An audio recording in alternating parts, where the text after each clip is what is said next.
Today we're going to talk about marketing. We're going to talk a little bit about history first.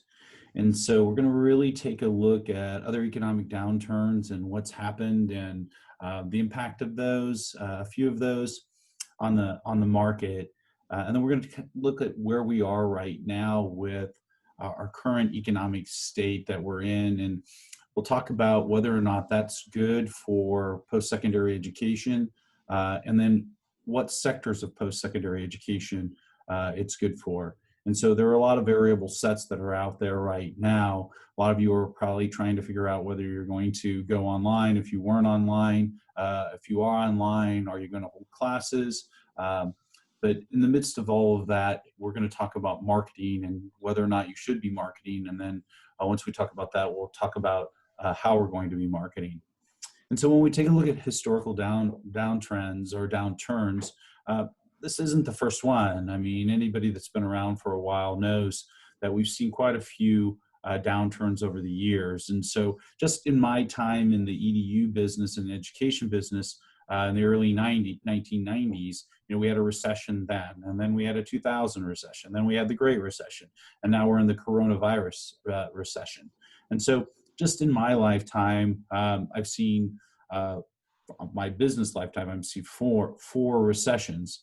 So this isn't the first time, not the first time that unemployment has spiked, not the first time that the GDP has gone negative. And so we know it's survivable. We know that we'll get through it. We do know that it takes time to work our way through these situations. And then we have to be innovative as we work through these downturns. It really comes down to, in my opinion, not really survival of the fittest, but survival of the smartest and those individuals that are planning and strategizing and trying to work their way through it. And so if there's a will, there's a way, and we'll find a way, is my point. Great Depression, we saw an unemployment rate soar from 3.2 to 24.9%, which is similar to what we're seeing right now. We're seeing it balloon. In terms of the GDP for the Great Depression, we saw that drop, 50%, over the period of time, which was very, very significant at the end of the day. And so obviously the Great Depression didn't really last till 1939. They started coming out of it about 1933. So it took, 3 or 4 years for them to work through. They didn't have the metrics and the tools and the understanding of world economics to work through it. Whereas nowadays we tend to have a very elastic market and are able to adjust the market to a degree, or just adjust loan rates from the Fed to try to stimulate the economy. Go ahead, Lisa. Next slide. Okay. Sorry. Whoa. There you go. So the Great Recession, which we were all a part of and we've been around for, we did see a drop, a significant drop in GDP in the market, and there was an unemployment rate, but it wasn't totally huge at 9.5%. That is a significant unemployment rate. And what we saw of it in the education sector, or the post-secondary education sector, was a very large bump in people. And so what happened in that situation is people were laid off, people were unemployed, and a lot of them went back to school. And so we started seeing that wave that lasted really from 2008, 2009 up to 2012 to 2013. It was really a big bubble, a big push where people got back into education. And really, the for-profits and the private nonprofits did very well in that time. Obviously that came to an end for a variety of different reasons. But the fact of the matter is, recessions do push in opportunity for education. Really, in this Great Recession, it was really due to an inflated home price. People were buying homes, second homes. They were getting loans at 1.25% of the home value. That created a false floor, and that floor fell apart. In addition, people were overextended with credit, and a lot of that overextension played a major role in companies failing during that time. The net worth of U.S. households and nonprofit organizations fell from a peak of $69 trillion in 2007 to a low of $55 trillion in 2009. So pretty significant drop in values across the board. Next slide. The current downturn, when we take a look at it, as a measure by the percentage of decline, it's been the greatest decline since the Great Depression. And so really from the stock market's perspective, the stock market is very elastic. The stock market tends to work on emotion nowadays. And so depending upon what someone says or a reaction in the environment, the stock market will fluctuate. And so depending upon the confidence of the buyers in that market could stay strong. It could fall apart. And that's what we're seeing. We saw the coronavirus hit. We saw everybody lay off, and the PPPL came in, and the stock market came back up, and really the stock market is almost right back to where it was at its high point in February. It was like February 27th, that it was at 33.74, and so we're almost back there, which tells us our economy is fairly elastic, the market's fairly elastic, and will bounce back. From what we can see now, this is just a virus. If we had multiple things going on, who knows? If we had a war and if we had a virus and we had a multitude of things on top of each other, economists feel that, we could fall through the floor. But right now, the stock market tends to stay in line. It'll fluctuate, but it's almost back to the high that it was previously at. We take a look at unemployment, though. In May, retail sales surged 17.7%, which was good. Everybody looked at that and was like, "Oh, great, we're in great shape." Industrial production gained 1.4%, which is a good gain. 2.5 million jobs were added back. The unemployment rate lowered to 13.3%. In our opinion, and what I've read, if there's no additional stimulus package, what's going to happen here is there will be another spike in unemployment. And you're starting to see it. I think last week there was a 1.5 million unemployment claims, which was a very high claim for that week. And so what's going to happen is the PPPL will run out, and the businesses that have the PPPL will lay people off. And so we really have a false floor with the PPPL. The economy really hasn't changed significantly. The consumers are still worried about COVID-19. We're still seeing spikes of the disease in the marketplace. And so people are still a little hesitant about purchasing. And in these types of crisis, what happens is cash is king. Businesses and individuals start holding on to their cash because they don't know what's going to happen in the marketplace. And if anything, at the end of the day, cash will work. I always have a stash of cash in my safe at my house. Not that you say that you should come and break in and steal it, but the fact of the matter is there's always cash on hand because, you never know. And I'm not a doomsday guy, but I always just keep some cash around just in case, things were to go south. But most people keep it in the bank. Most people keep cash at hand in these crisis situations, and businesses tend to delay paying bills a little bit. They hold on to their cash a little longer. And so there's this slowdown that happens.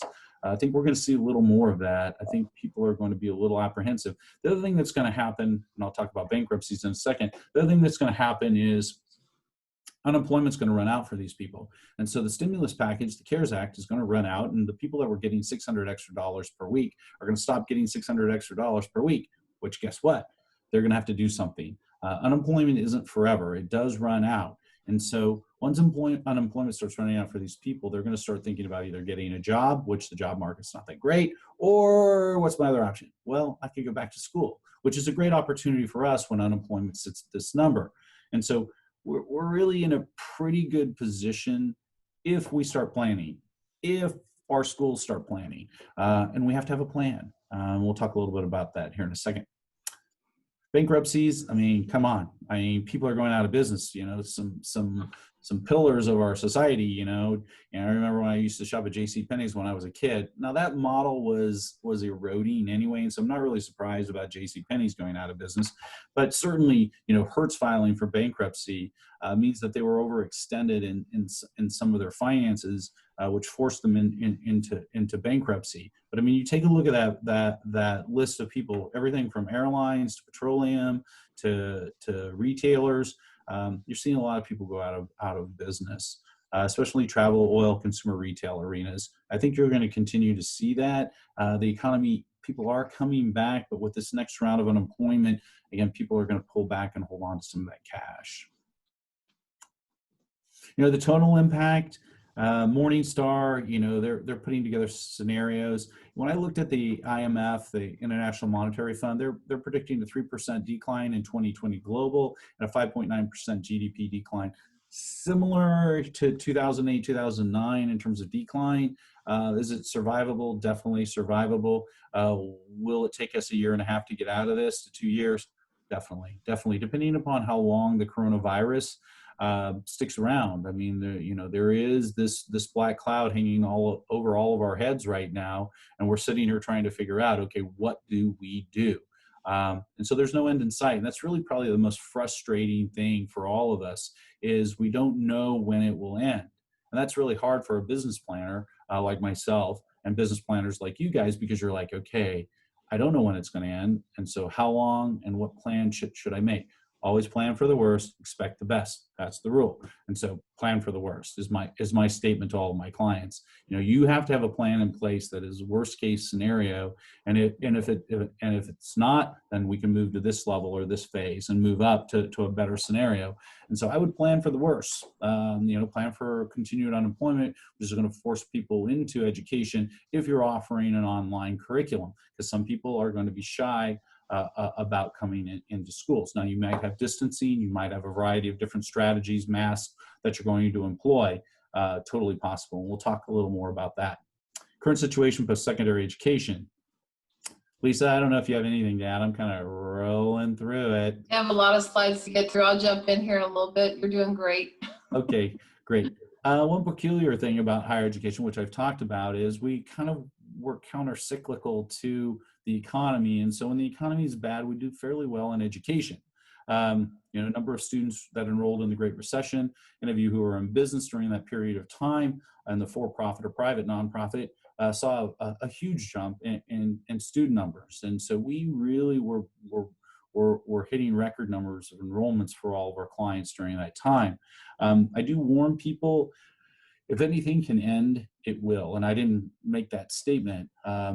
Somebody much wiser than me made that statement. If anything can end, it will. And so everything works in cycles. And so as it worked in cycles in the Great Recession, it will work in cycles in the COVID recession as well. And so we won't be able to ride this wave, or we won't be able to enroll for an infinite amount of time, but we will be able to make some opportunity for ourselves. Now, what do we do with that? How do we treat the students? Well, hopefully we learned something from the Great Recession.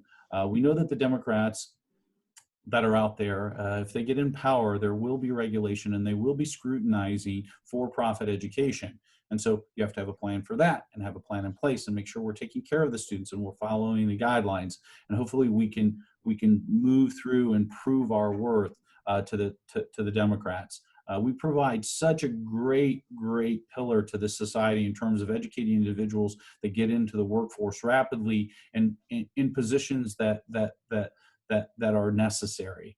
And so, and we certainly fill a void in the socioeconomic sector of this country. And so, hopefully the Democrats will see that value if they get in power. And so, who knows how the elections are going to go, but again, you plan for both sides and you go forward. Student loans soared, and so that's really a big problem in my opinion, because people get loans and they don't understand the impact of those loans. And everybody who gets a loan should understand that they need to pay it back. But we've got a large group of our members of Congress that want to forgive all of those loans, which whether you agree with that or disagree with that, it will impact how the loans are managed going forward. And so that's what we have to really look at. Only 39% of the students who enrolled in two-year institutions, junior colleges, community colleges, in 2008 had a degree 6 years later. That's a 2-year degree. And so that's not very many people graduating in 2 years. And the great thing about for-profit schools is we make sure our students graduate. I mean, we're forced to track that grad rate. We're forced to keep track of it on a regular basis. And so, we do a good job of placing and managing those students and getting them through. And so we've got that going for us. I just want to coach everybody as we gain this opportunity to make sure we take care of the student. You're doing your documentation, you're doing your compliance, because I know that if the Dems get in, we will come under fire. Next slide. Tuition. So what's happening with tuition, you know, we saw this huge 26% increase over the last decade. A lot of you probably haven't increased tuitions yourselves, or you did minor tuition increases, but traditional four-year schools have been out of control really in increasing their tuitions. And so, but right now we're starting to see these short-term shift and pricing models that are coming in line where colleges and universities are reducing or deferring the payments. And so they're literally deferring the payment for 1 year. And so they're saying, enroll and you don't have to pay for it until your sophomore year. And so we're seeing kind of a few deals out there in the traditional sector right now. Southern New Hampshire universities made the statement that they plan to cut tuition for the fall semester for the incoming freshmen by 50%. That's pretty significant, and so we've got to combat that. And you know, if you're not part of that group, you've got to be aware of what your competition is doing out there.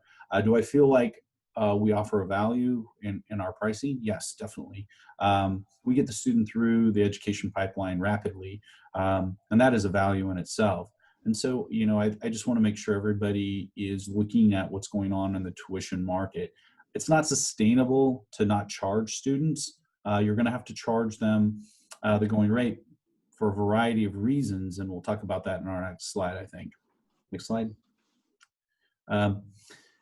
Here's the problem with the 4 years and the regional colleges and the small private colleges is state funding is going to be cut. And so when you start thinking about tax-based revenue, what happened? Well, we just lost literally 3 months of tax-based revenue because everybody had to shelter at home and nobody was really out there in the marketplace creating tax base. And so they weren't buying things. So they were buying a few things online, but not everything online is tax based. And so the states really lost a ton of revenue.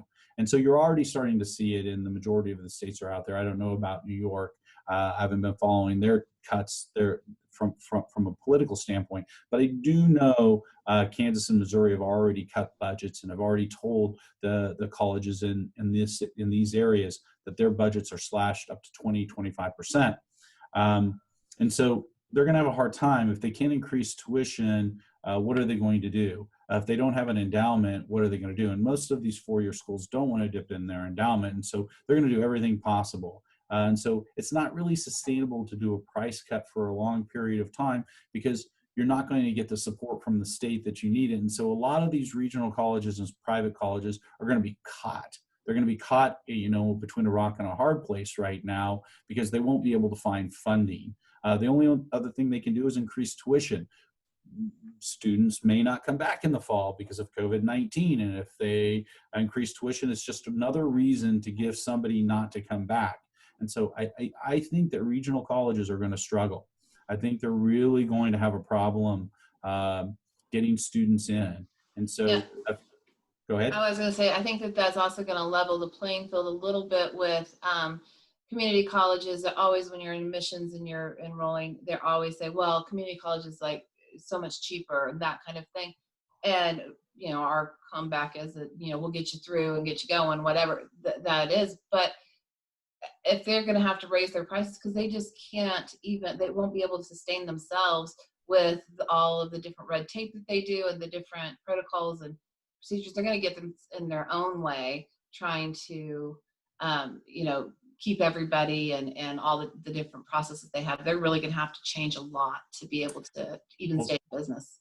Community colleges, and I don't mean to insult anybody that is a community college that's out there, but the grad rate really wasn't that high. Elizabeth Warren delivered her report to Congress and literally omitted the grad rate of community colleges in the country. Everybody else had their grad rates on there, and there was just this one hole next to community colleges when Elizabeth Warren was complaining about grad rates. She omitted that on purpose. And so, you know, community colleges, the issue, in my opinion, this is my opinion, with community colleges is the grad rate's too low. It's hard to enroll. It's too political. It's difficult to get in. You know, and you know, and then it's hard to graduate. And you saw that statistic earlier that, you know, hardly anyone graduates over a period of time. That happens for a variety of reasons. I understand. You know, we have a transient population in the community college sector. But the fact of the matter is in the for-profit sector, we are good at getting students in, regimenting a program and graduating that student. I mean, we work hard for that student to get them through the process. We're regulated separately and differently. I understand. We're under different rules that really force us to focus on those grad rates. A lot of people forget that. But I can tell you that it's going to be really hard for those small private and regional schools that are out there. And so that's opportunity for the for-profits, or if you're a regional college, find budget. So online learning, 1.2 billion children were out of the classroom and globally. And so that is a significant number of children out of education. And so even before COVID-19, we saw an 18.66 billion investment into online education in 2019. That's very significant. And overall market for online education is projected to hit 350 billion by 2025. And so what did we learn from COVID-19? Well, we learned that, number one, we need to have at least an online plan for education, because if there is a stay order, we really don't want to interrupt education. And so, there's this emergency plan that we have to have in place that can take our students online rapidly to deliver curriculum. There's a gap, unfortunately, of the privileged households, or what I call middle class to lower middle class to lower socioeconomic classes, whereas the lower classes are disadvantaged because they don't have the computers and they don't have internet access. And so when you're thinking about this online program, what do?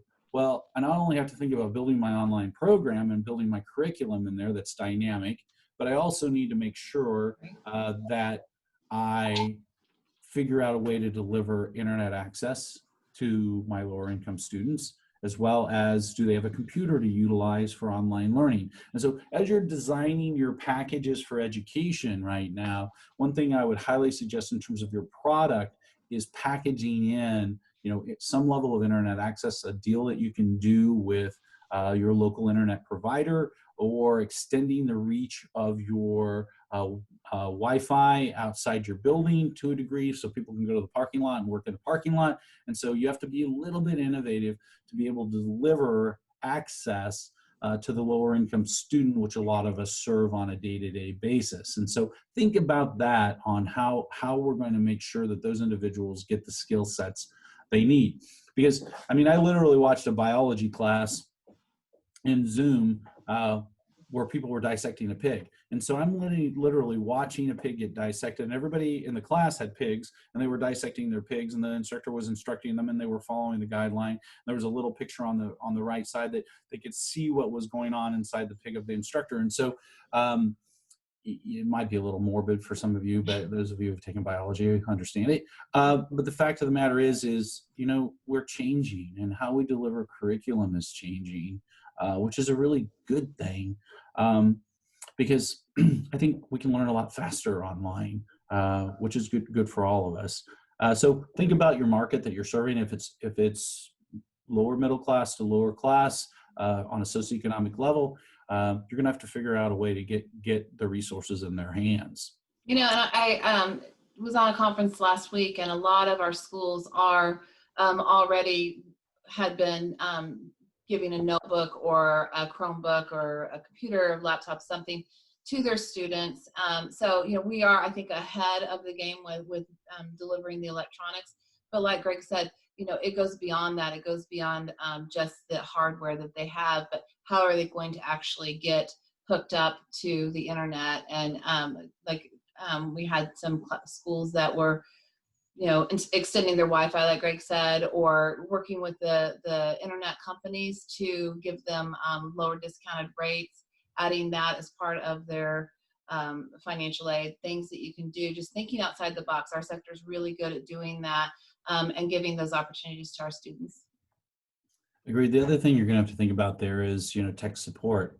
And so not only are you going to be doing internet access and you're going to give them a computer, but once you give them the computer, you're going to have to do a little bit of tech support, because I got to tell you, people need tech support.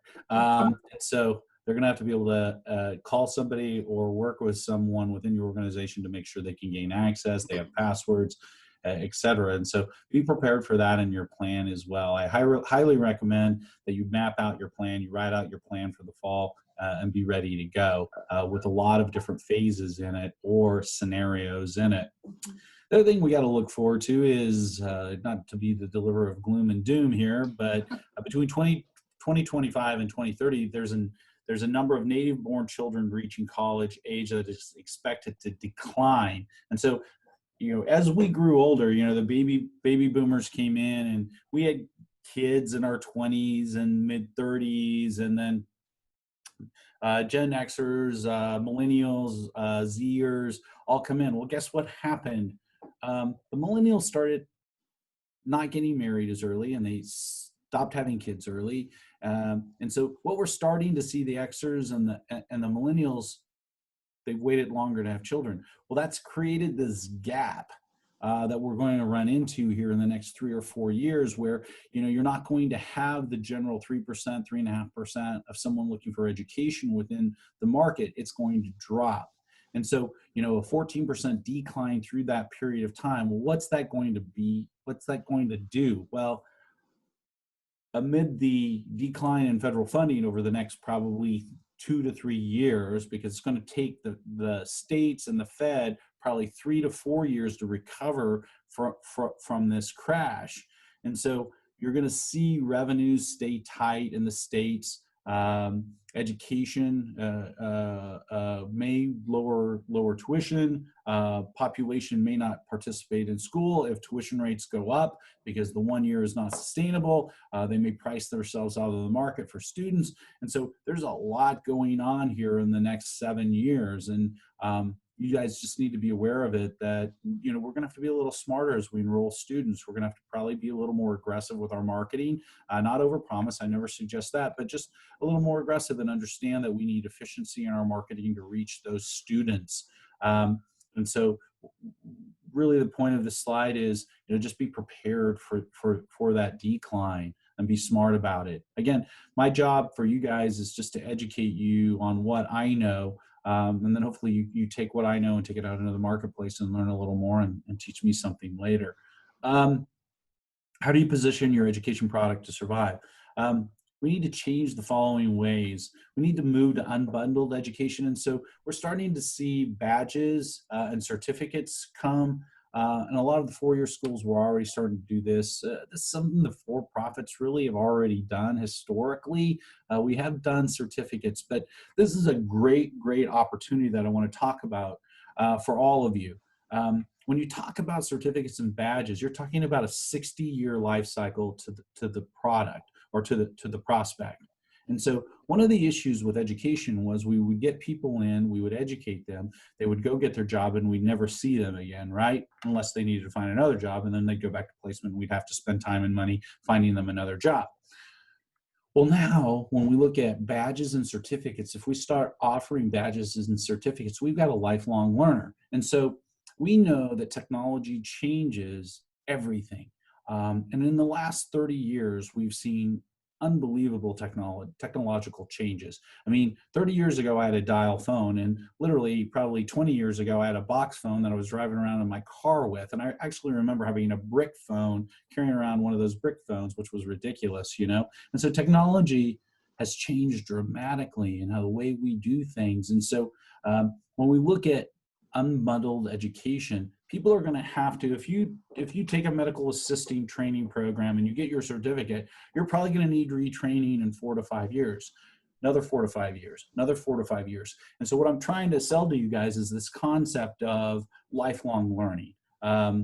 And hopefully you'll understand it and see the value of it, that, hey, if we then have a market, a residual market to sell to on an ongoing basis for retraining, if we're offering badges and recertifications or recerts. And so, I think that's where everything's going to go. I think that people will be lifelong learners. I think there are a lot of people that are out there that aren't sold on the traditional 4-year plan. And when you look at millennials and their scrutiny of education and the level of loans that you have to take, they've all been scarred by that. And so I think what you're going to see is you're going to see them put badges together. I think you're going to put certificates together and badges of expertise together. And instead of having graduated from one university over a period of time, I've earned all of these badges. I have a 2020 badge on radiology, and then I have a 2025 badge on radiology. I was retrained and I kept my skills up. And so I think we're going to see that come into light where people will be lifelong learners. They will get recertification. They will keep up with the technological changes that are in the marketplace. But this allows us to expand our target market where we're only looking for that 18 to 34-year individual, whereas right now, all of those people that are enrolling in your school are a gold mine for you. You hang on to them and we remarket to them. Hey, look, update your certification. We have this weekend program where you can get this updated certification on the latest technology. Now it requires a few pieces of new curriculum that you're going to put together, but you're having to put together that curriculum anyway. They have a lot of the basis in line for that education. And so those certificates are a great idea. Badges are a great idea.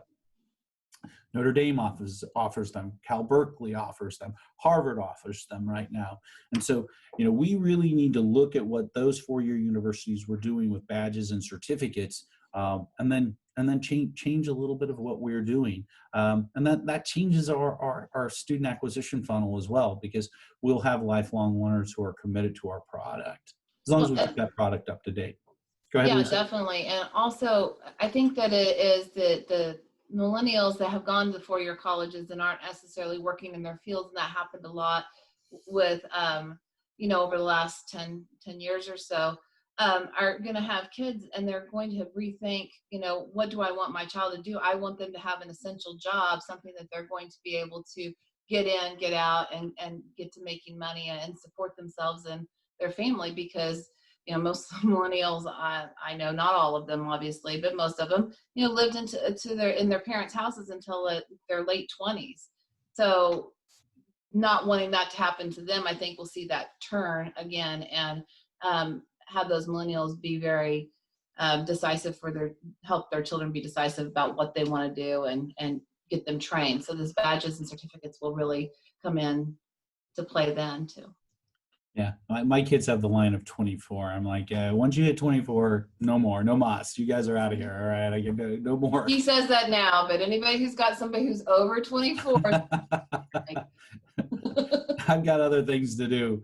They're always gonna be a parent. The thing that we want to look at here, and I don't have the updated stats because they don't have it yet, but I mean, you look at that bubble that happened in the 2008, 2009, 2010, 2011, 2012 bump in post-secondary education. And again, it's something that we really rode through that period. And so I thought this was a very interesting graph and would explain to everybody what happens. It doesn't look like it's a major shift, but it actually is, millions of people that are shifting into education when the economy transitions downward.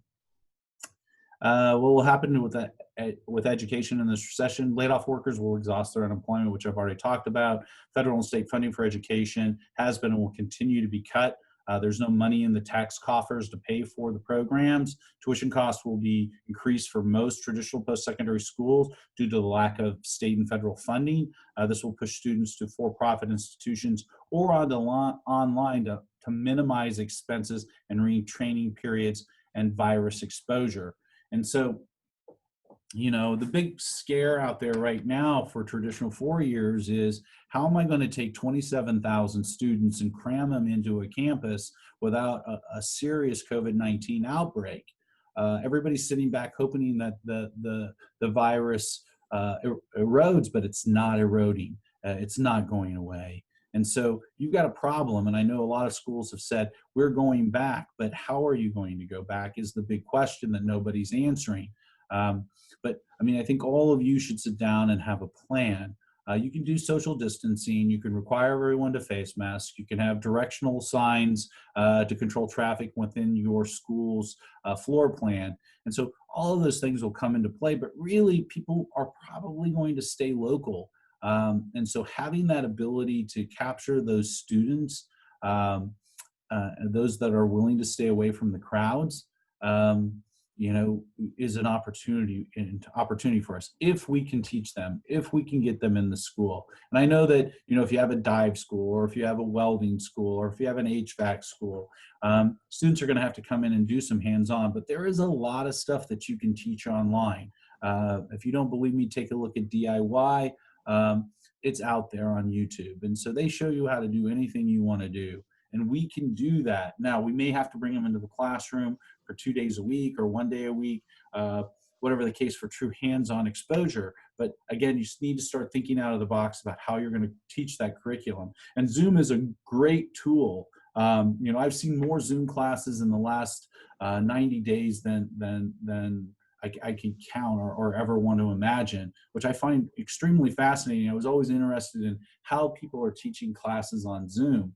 And I mean, it's really incredible. I've seen, like I said, biology classes, I've seen engineering classes, I've seen general medical assisting classes. And so, I mean, you can teach all this curriculum online via Zoom. It's going to require some skill sets for you, new skill sets for you, but now's the time to start planning for that. As far as marketing, I finally got to marketing, what I actually have expertise in. And so let's talk about marketing for a while. Do we have any questions in the queue? It's probably a good place to everybody take a moment, stretch. Stretch out your picture. Yeah, I don't see any questions in the queue. I think we're good. Okay. All right, good. So, reasons to advertise during a slowdown. And so, a lot of companies were born out of slowdowns and recessions and depressions. Walt Disney was born out of the Depression.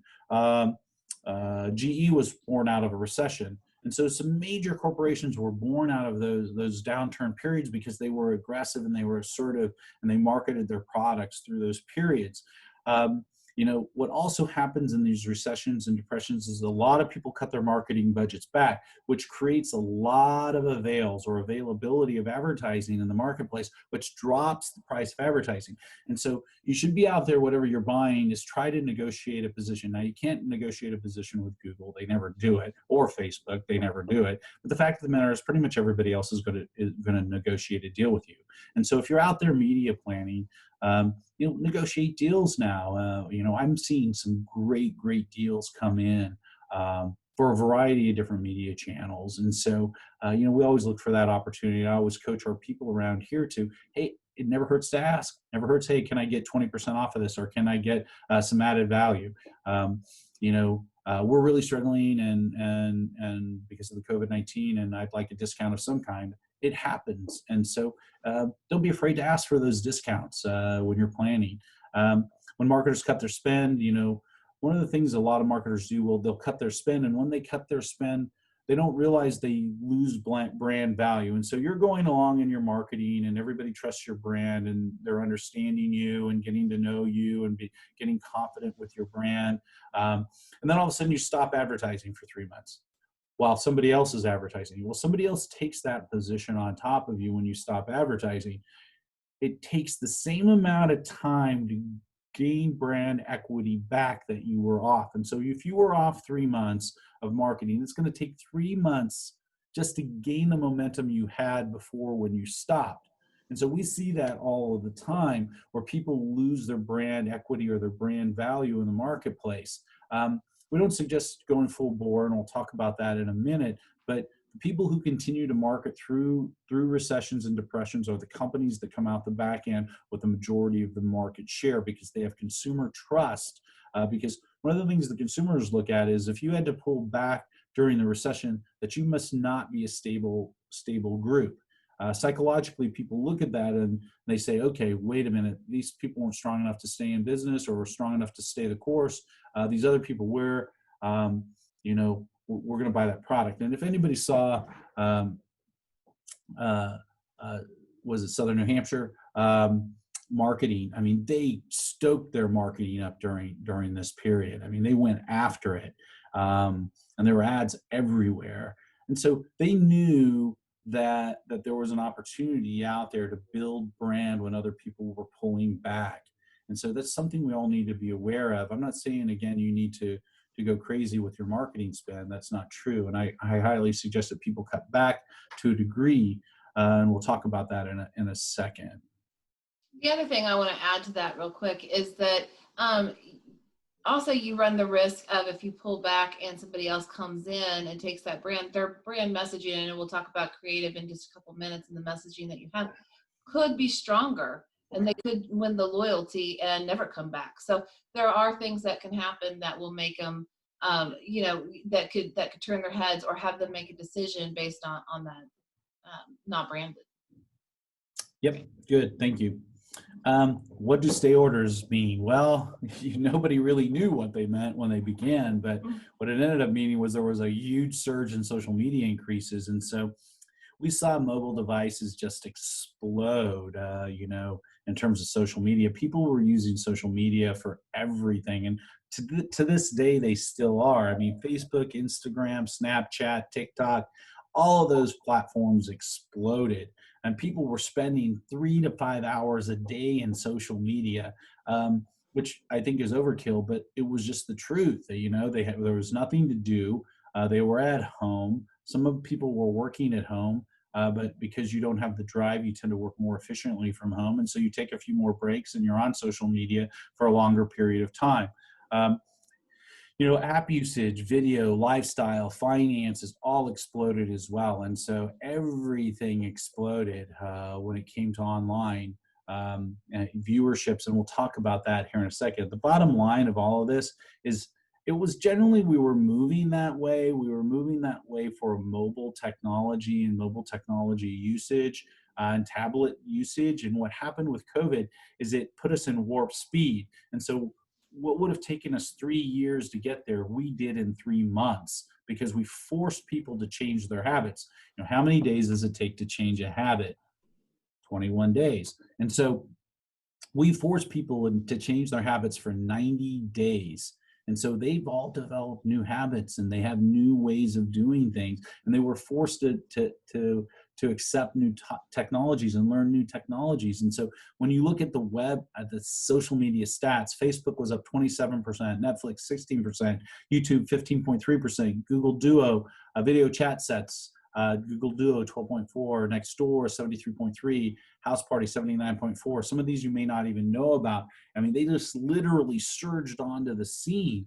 And then, daily app usage, over 6 million Zoom, and we're just part of that scene right now. Classroom, Microsoft Teams, Hangouts. And so, again, people changed how they're doing things, and their expectations now have changed, and their lifestyle and their habits have changed. And so, be aware that everybody rushed into social media, and it's now part of their lives. Digital viewership, news viewership went through the roof as well. A lot of it was due to COVID-19, but what did happen out of this? There was a huge surge in New York Times and Washington Post because those two companies did it right. They were sending out information pieces to people that had the daily news on it. And even though you weren't a subscriber, you still could subscribe to the daily news, which had snippets of pretty much everything from sports to politics to daily news. And so to this day, their numbers have remained high, and they gained subscribers because of all of this, because they literally became the news channels for the people. And so a lot of the local papers failed to reach that point. You see some of them trying to catch up right now. But really, if you want to learn something, take a look at the New York Times or the Washington Post and what they're doing in social media. We take a look at COVID-19's impact on the market in terms of media consumption, and these are kind of interesting charts that you can look at later. But I mean, you look at the Gen Z, and their online videos went through the roof. And so when you start looking at brain share, which is what these graphs indicate, they weren't really big on broadcast TV or podcasts or books and literature, but they spent a ton of time on online TV streaming. They took a lot of time on music. They took a ton of time for online videos. Millennials, very similar, online videos, online press and reading what's going on in the news, music streaming, online TV. They had some of the broadcasts, but the fact of the matter is the growth that we're seeing is online. Pretty much everything in these markets, which are our target markets. Compared to the Gen Xers and the boomers that are out there, boomers went to the broadcast TV, old people like myself. I'm a technology guy, and so I spend most of my time online. But the fact of the matter is, you can see the difference between the target markets here and how they respond. And so when we're looking at that under 40 crowd, it is moving rapidly to digital. They aren't really big on broadcast TV. And so we're going to see this change again and erode probably traditional, or what I call terrestrial TV, terrestrial radio, because when you're starting to look at the surge in online radio and online TV or on-demand TV, it's monstrous. And so really the future, again, is going to be in your tablet and your mobile phone. If you look at any 20-year-old today, they don't really pull out a tablet and watch TV. They'll pull out their phone and watch TV on their phone. And so it's a rarity that you really see somebody going into a living room, sitting and watching TV anymore, unless you force them, which I do. I force my kids to sit down and watch a movie with me every once in a while. So that's the Or way unless they have their big TVs hooked up to their online. Well, they do, but they're generally playing video games on those. And so if you go back one slide, I mean, video game consumption is big. I mean, video game consumption was what, 37% for the millennials, 37% for the Gen Zs. And so they have those big TVs set up so they can play, big time, COD or racing or whatever they're doing online, online video gaming, which is cool. A lot of the times you'll see them, I see them in my house, they'll have the video game, but they'll be working on their phone. So they're multitasking, which makes everybody ADD, nothing against wrong with ADD, because I'm pretty much covering that ground myself. Regardless of the media channel you're using, it is important you're delivering the right message. And so the message has to change. And so we've coached or tried to coach a lot of our clients as COVID came in. You got to swap out all your creative now, because you can't show the regular classrooms anymore, or students in the classrooms, because that's not reality anymore. And so we need to swap out the message that we're delivering, that we understand that it's tough times, and in these times we still are providing an educational opportunity for you, the student, and here's what we've changed to help service you in the future.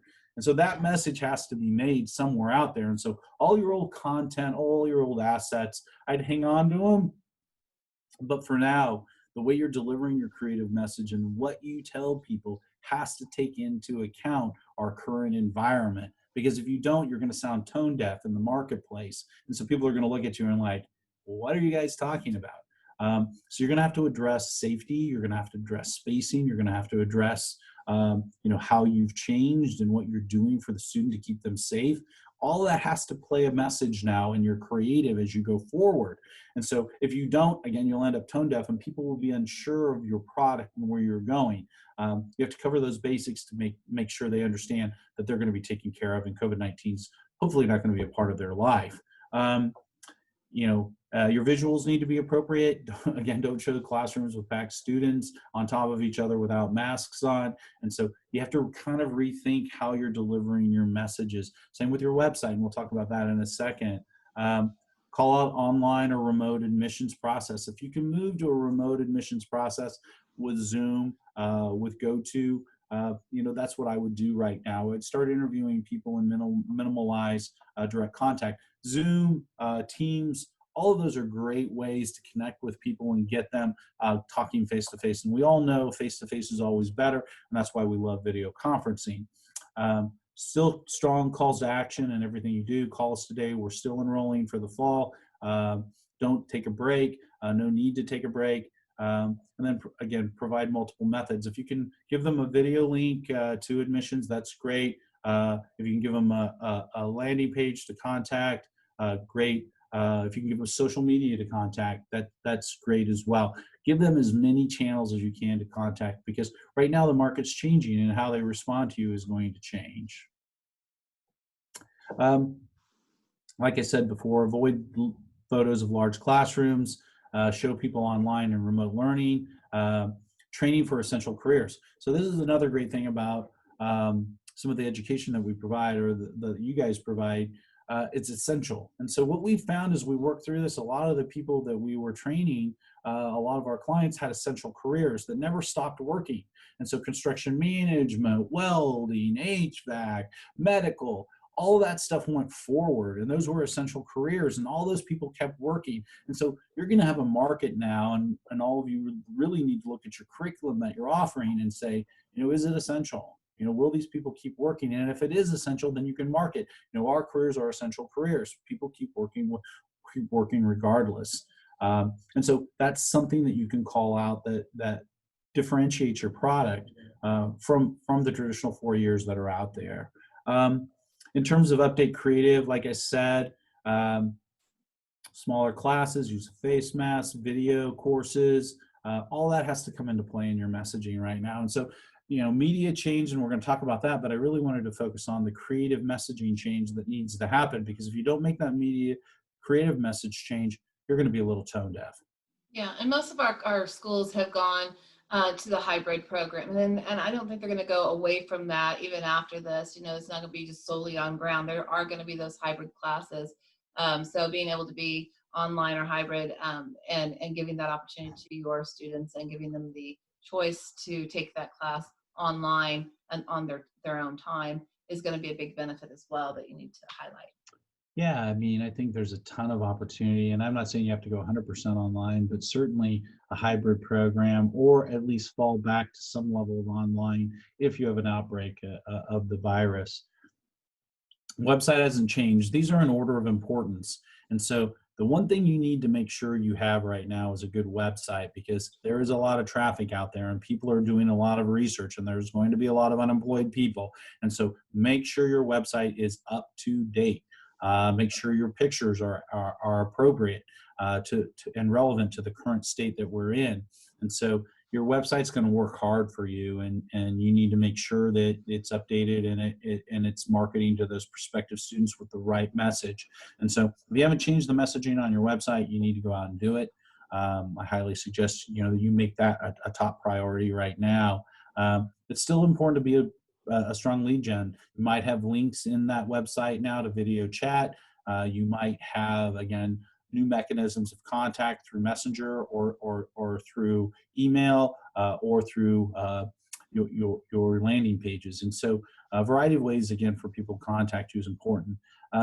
Big issue out there right now, ADA compliance. There's a rule, and has been a rule in the marketplace, that all websites have to be ADA compliant, which means if someone's deaf, if someone's blind, they're going to need to be able to gain the information off your site. The problem with it right now is nobody really can determine what the damages are, but what's happening out there, lawsuits are coming down. People are suing them, and there are lawyers out there that will take the case, because as a business owner, you always have to do the assessment. How much am I going to spend on attorney's fees fighting this and winning the case, versus how much can I buy them out for and get them off my back? And so what you end up doing is you end up settling for $15,000, because it's going to cost you $40,000 to fight the case over a 2-year period. And so, I warn people to get ADA compliant, because there are attorneys out there looking for websites that aren't ADA compliant. And again, that could just cost you 15, 20 grand, because you're going to end up settling out of court. Or, if you muscle up and you want to spend the 40 grand just for the sake of winning the argument, you're going to spend 40 grand. An update on an ADA may cost you 10 grand. So it's definitely worth it. So if they win one time on your ADA site, somebody else is going to come after you. I guarantee it. Yeah. And, I think that's really going to blow up a lot more now that there are so many more people online. That is something that's getting highlighted even more and more now. And if you are, hearing impaired, vision impaired, they have special things that they put on their site. Your site has to be compliant with that in ADA, so that it doesn't flash too much, is colors that contrast that they can't see. There's a lot of different things that need to happen on that site, and it doesn't necessarily need to lose the visual appeal of the site for you. It just has to have that on the back end, so that they can use their tools that they have to be able to do it. So it's a very intricate thing, and we've been more than happy to look at them for you and give you some ideas. But yeah, that's definitely something that you want to look at. You also want to make sure that your site is AMP coded, because that is very important to Google, and being able to, it's called accelerated mobile pages, to be able to upload your site very fast on your mobile devices. Yep. Also UXI, user experience, and user integration. People being able to use your site and intuitively work through your site. And then also optimal performance for multiple screen sizes and browsers that are out there. And then also optimize for voice speak. And so a lot of people, if you're like me, you don't really type in voice or search anymore. You just speak into your phone for the search. That's going to become a dominant feature. Voice recognition is really reaching a high point right now.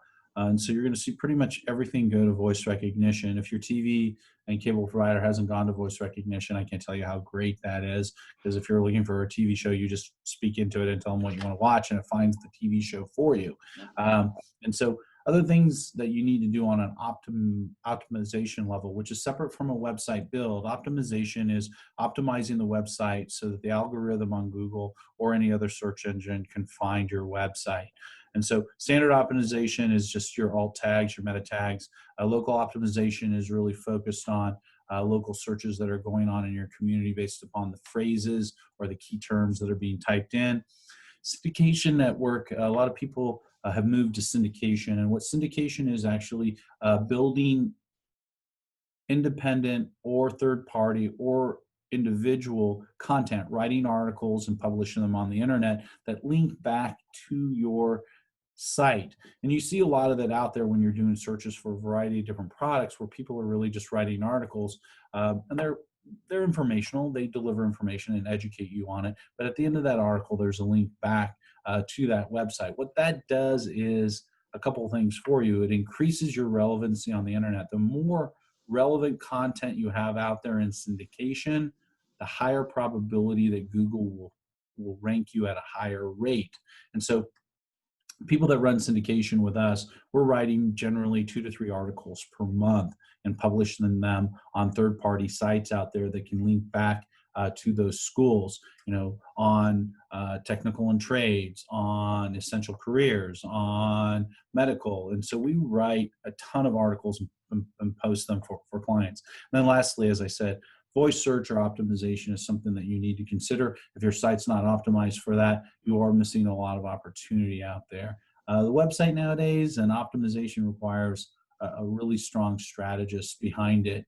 And so you can't really go out anymore and just build a Wix site because there's so much going on in terms of lead volume that we want to capture. And if you don't have a healthy site or a robust site, that won't happen for you. Next slide. Pay-per-click, we love pay-per-click around here. It's really come into its own in the last probably 10 years. A lot of people 20 years ago, I guess, is when pay-per-lead started coming in and people would buy pay-per-lead, but people have rapidly learned that pay-per-click is probably the most advantageous strategy where you can go out and buy those keywords or key phrases that you may not be optimized for in your website to give you an added advantage. Paid search ads can boost brand awareness by 80%. If you're doing paid ads correctly, you're going to get listed on the front page. The way Google sets it up now is there are ads, there's natural search below that, and then there are additional ads at the bottom. And so Google really gives a lot of page time to advertising and paid advertisers. There's really nothing you can't target with PPC. We can target demos, we can target locations, we can target preferences. And so we're spending a lot of time right now just on preference modeling and targeting individuals based upon what they're searching for, what they're looking for, or what their history is of search. PPC ad can get you on the first page. Many consumers are unable to tell the difference between paid and non-paid. Even with a higher CPL, the pay-per-click ads are cost efficient on cost per enrollment. It's most effective when used in conjunction with SEO. And so if you're optimizing your site and you're running PPC, the ultimate goal for you is to get listed in the top PPC category and also get listed in the natural search category. And so you're on that page 2 or 3 times with your content. And if you have syndication content, then you get on there even more. And so, ideally what we want to do is we want to dominate the page with website optimization and pay-per-click on those searches, both on a local and national level, depending upon the curriculum. you're offering and whether you're offering online education. Local search, you know, people use local search. People want to know what's close to them. And so a lot of people will tag things with local designation, whether it's the city, whether it's a road. And so we're seeing 82% of the smartphone users are actively looking for businesses near them. 1/3 of all searches are on mobile phones, are location based. And so what's nearest me? And with GPS locating, they're able to literally find things that are close. And you guys have probably done that, whether you're looking for a gas station in an unknown city you're in, or a restaurant. I want to know Italian restaurants that are closest to me. You can find that easily on your phone now. And so in education, you know, education providers near me, that would be a local search. More than 40% of consumers use their smartphones. Like I said, 76% of people who search for something nearby on a smartphone will visit that business within the day. So that's a high percentile. And so that's why you really want to be optimized on a local search basis, is because there's a high propensity for consumer trial within that group.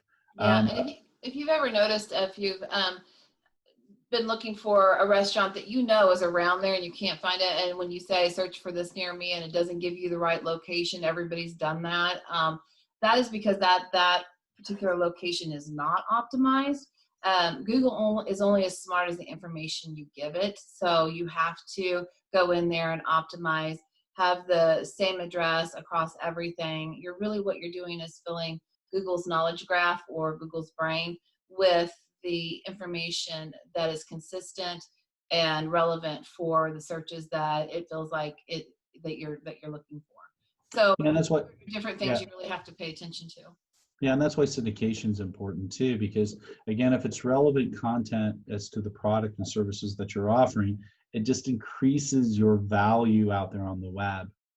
Social stats among the users of each social media site, the percentage who use that site with the following frequencies. And so, I mean, you're seeing large chunks of time on Facebook, on Snapchat, on Instagram, on Twitter, and on YouTube. And so, I mean, really just unbelievable usage of social media out there right now. A lot of that was because of COVID. Again, I feel like a lot of that was because people were bored, but I think they learned those new habits, and I don't think people are going to pull off of them.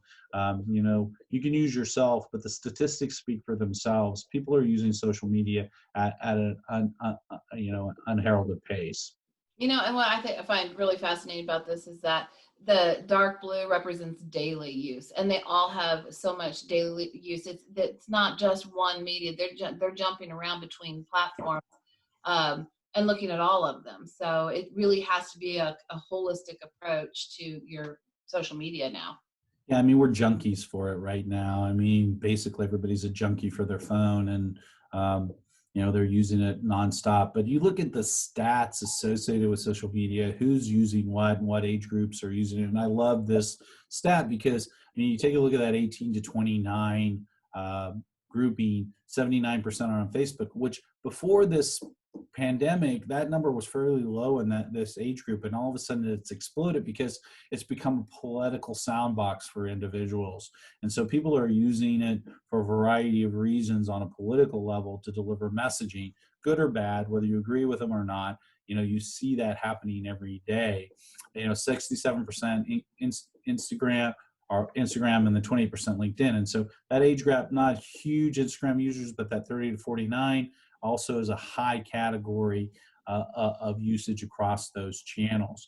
And then on the bottom graph, we're just looking at usage and gross of usage, percentage of total US adults. And you can see the majority of those channels are growing over time. Snapchat took a bit of a hit. I think a lot of that market moved back over to Facebook. YouTube is pretty much the same. And so you're starting to see a lot of growth out there in social media. I don't think that growth is going to slow down. I think the new numbers that we see for 519 or 520 are going to be literally close to what we're seeing up there at the top. You're going to see 80%. Mm-hmm. Social media content. The content, there's two types of social media. Actually, there's 4 types of social media out there. And so you have content management, and that's just your general posting on your channels, on your personal channels or on your business channels that are out there. Content that you push out there that's informational, on a day-to-day basis. There's also social display, where you're buying ads that are targeted to individuals that are within your demographic. There's community relations, where you're posting stuff related to the community, and then there's reputation management. Reputation management is managing all of those ranking sites that are out there to try to offset any negative statements that are being made. And so what should you do on general content management? Post 2 or 3 times per week. Really good information. Content has to be relevant. Again, don't be tone deaf in the marketplace. You might have safety posts out there now for your school, or what's going on with your school, or enrollment dates for your school, or how your policies are changing. Most of the people that are friending you or part of your universe will at least see those and gather that information because they're on social media. Strong visuals. If you don't have a good strong visual, it won't be thumb stopping, or what we call thumb stopping. You roll through your phone. We call it thumb stop because something's interesting and people will click on it and look at it. Engage the visitors. If you have surveys or contests or requests, people tend to fill those out. They tend to have a little more time on their hands now. 50% or more of all posts should be school specific. 25% of all posts should be industry. 25% of less all posts should be general and market specific. Monitor and respond to comments. If you're going to be out there in social media, you've got to keep track of Messenger in Facebook or Instagram. And so keep track of what people are talking about and make sure you reply to them. What it tells people, if you don't reply, it tells them that you're not interested in them. And you want to make sure that you have somebody on top of that for you, looking at any questions or concerns that may be out there. Social display, as I said, is a paid strategy. Social display are video ads that you can put in there. They're carousels or static pages that you place out there, and you've seen carousels that you can thumb through, videos that are out there that don't perform as well. Carousels tend to perform better. Static pages that are interesting will perform better. And so 72% of marketers spent dollars on social media ads last year. It is really a great way. Their algorithm of targeting individuals, we can target individuals with some education. We can target individuals in an age, demos, socioeconomic, psychological. And so depending upon their preferences, we'll be able to target them based upon their interests. And so it's great. We really like it. Our cost per leads and our cost per conversions and display have really gone through the roof recently. Pay-per lead's still a low-cost provider. We backfill with PPL, and so we construct a program. We do the website, we do SEO and optimization syndication, then we do PPL, then we do social media. That's the basis of our program that we build out, and then we backfill leads. And so if we're not hitting our lead volumes with those other channels, then we'll backfill with PPL. PPL is still a good converter at 1.5% to 2.5%. A lot of the bad PPL providers have been eliminated and have gone out of business. And then monitor those vendors. So once you have that program rolling, you might be buying 100 leads from this vendor, 100 leads from this vendor, and 100 leads from that vendor. Analyze that data. Figure out what your cost per conversion is per each vendor. Tell them when you have problems.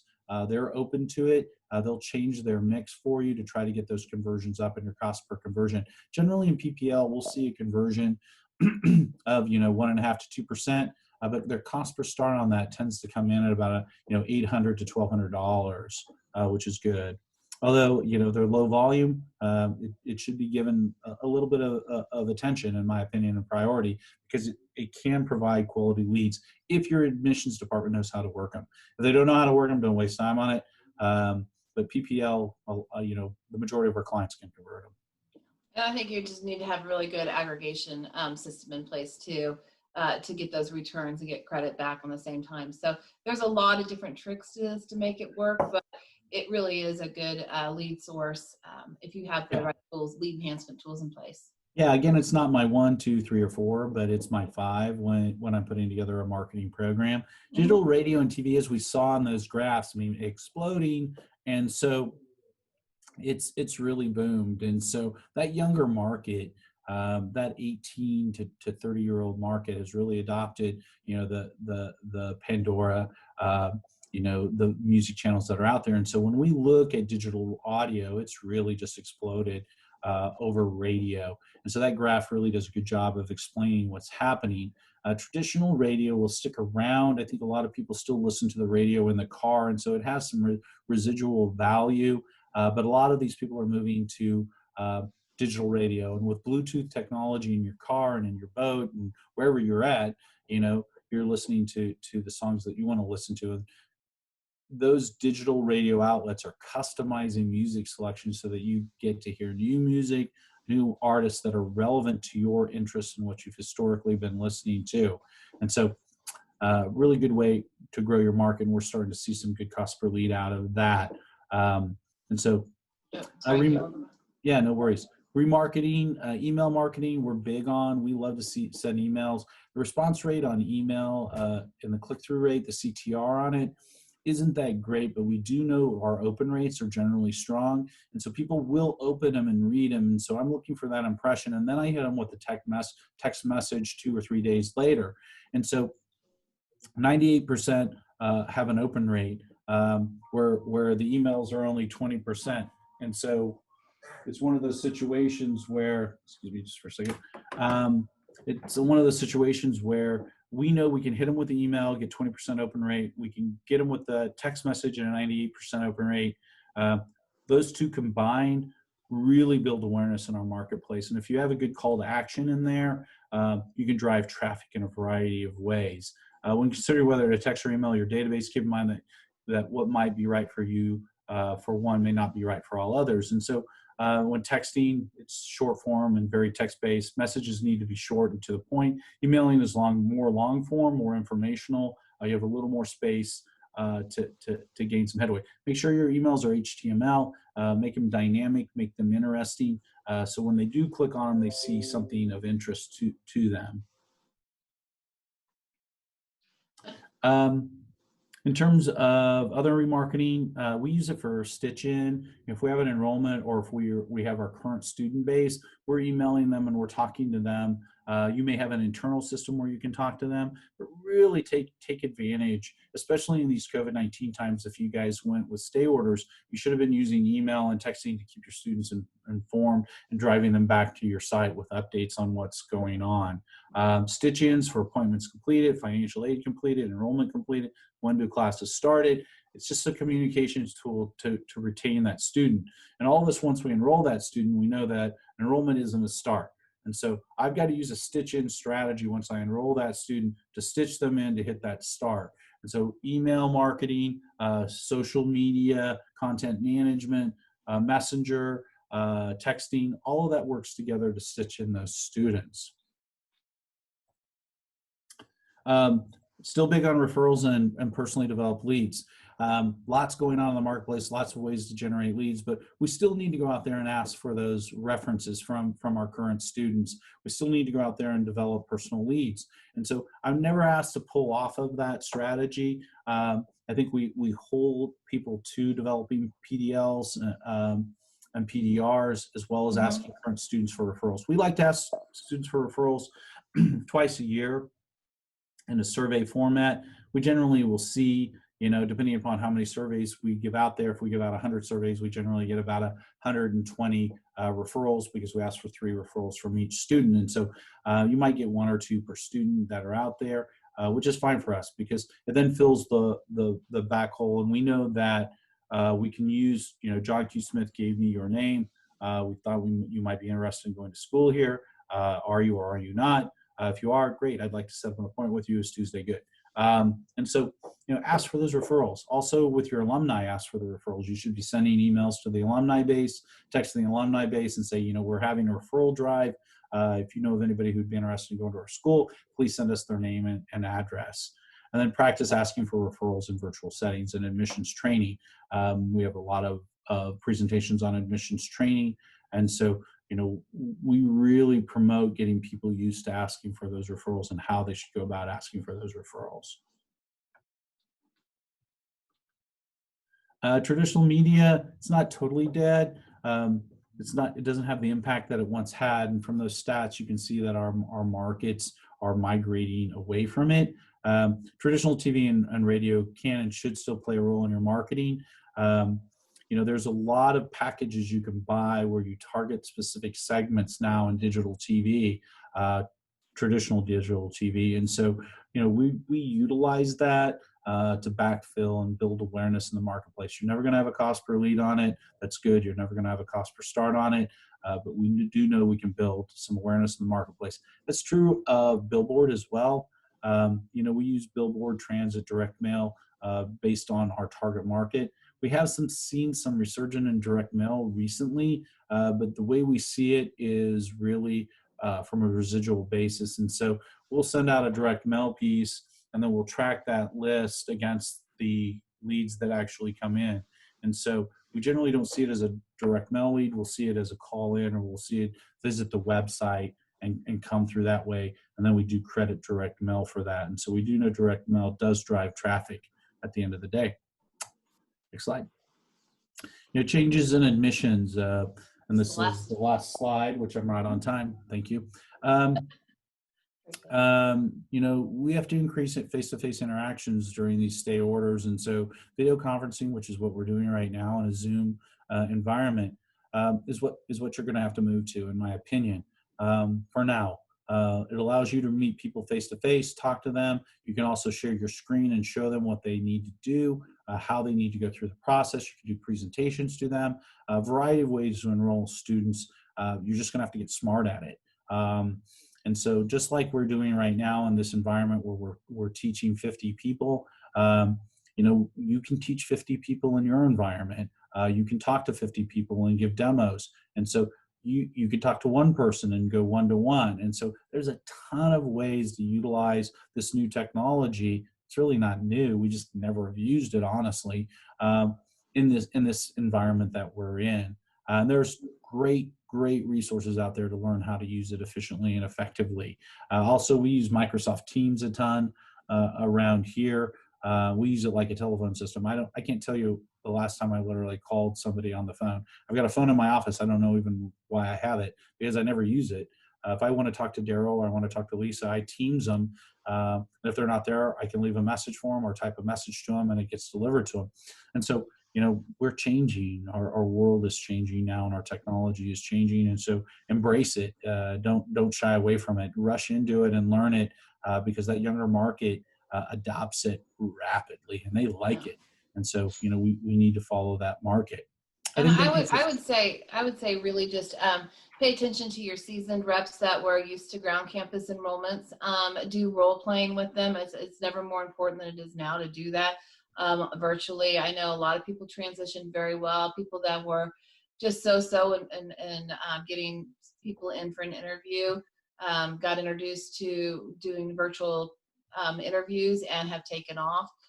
So you really just want to monitor your teams, watch that they're doing that they're excelling with this, and that they're comfortable in talking to people face to face virtually, because it really does give you an advantage of them not having to come into the school, not having to find the transportation right then to really decipher whether or not they are right for your school and right for the program. So it should enhance your enrollments to be able to do that first initial call virtually. Yeah, and you can record everything, and I would, just for compliance purposes, but I would start recording and make sure everybody's recording the calls. And so you can monitor those, inspect what you expect. You need to monitor that staff to make sure they're being compliant and in line. And so use it as a training tool and a teaching tool to coach that individual to be a better admissions rep. Variety of ways to use it. So that gets us to the end of the presentation. We've got a few minutes. It looks like 8 minutes left, and I am willing to answer any question, or if you think Lisa can answer, you certainly can ask her as well. Donna, do you want me to stop sharing screen now? Yeah, go ahead. Why don't you stop sharing now? Wow, look at all those people. Yeah, exactly. That's very cool, the way that happens. So thank you very much. I mean, that was very helpful. We covered a lot of ground. We don't usually, I ask folks to just put their questions in the chat room. I don't see any questions there at the moment, but if anybody wants to ask a question, feel free to unmute yourself. We're a pretty casual group, so you can feel free to unmute yourself and ask questions if you have anything for Lisa or Greg. Wow, I've answered all the problems of the world. Don, I actually have a Very well. question. Very Go ahead. well. Donna, I have a question. Go ahead, Josh. Yeah, hi. Great presentation. I really liked everything you said. So I have a question about video content. What are you seeing in terms of like video with a high production value versus more like organically produced video in terms of engagement and like CPL, that sort of thing? Sure. On YouTube, we see a high engagement. You don't need a really high quality video because the students are all used to a lower quality or phone quality or mobile quality of video now. And so the majority of the stuff they see on TikTok, the majority of stuff they see on Instagram, Snapchat is all the lower video quality. And so you're not going to have to go high quality, and we don't go high quality at all. We'll take videos that are shot with a phone, and a lot of the phones right now have really good quality of and capabilities, and so we'll download that content and post it. As far as YouTube, we see a good strategy with DIY, posting information out there on our channels, and a lot of people will view those channels. Nothing longer than 8 minutes that's out there right now. I wouldn't really go deep in terms of time, but I certainly would post stuff out there anywhere between 3 and 8 minutes, and that tends to be the life cycle of a YouTube DIY.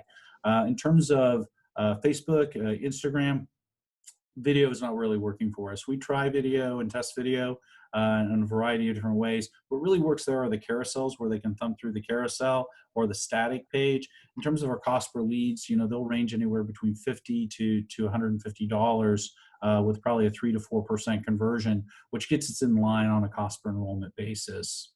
Yeah, and also if you're doing social media, just the social media management posts, and you're doing videos on that, or you share my story, those kind of things, the more organic it is, camaraderie, those kind of things, that is what people respond to more, personalized in your community, in your school. Yeah, let me clarify. In social display, that's where you're going to use your carousel and your static. In your traditional social media management or your content management, your daily postings, you can put some video on there, but I wouldn't make the video any longer than 15 seconds. Yeah. Number one, they may not be AMP coded, or they may not have a phone that can download the technology rapidly.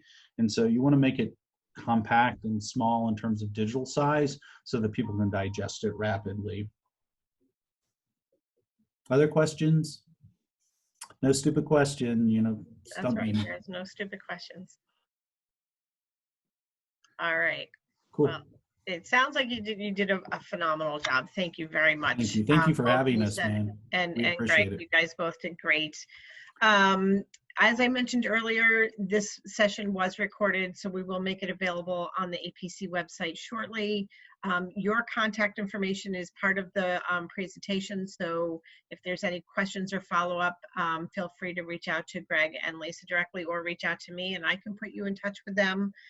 But I also just wanted to take this quick opportunity to thank, once again, the planning committee who helped me put this part 1 of the Innovation Summit together. And just a quick reminder, a little shout out to everyone who's on the call who may want to submit a proposal for part 2 in July 21st and 22nd. You have until next Tuesday, June 30th to submit those proposals to me. So we would love to see them, and also mark your calendars for July 21st and 22nd when we'll be doing part 2 of the Innovation Summit. So have a great day, everyone, and thank you very much. Thanks, everybody. I appreciate it. Thank you for sticking with me. Great job, Greg. Thank you. All right, guys. Take care. Thanks, Basil. Bye.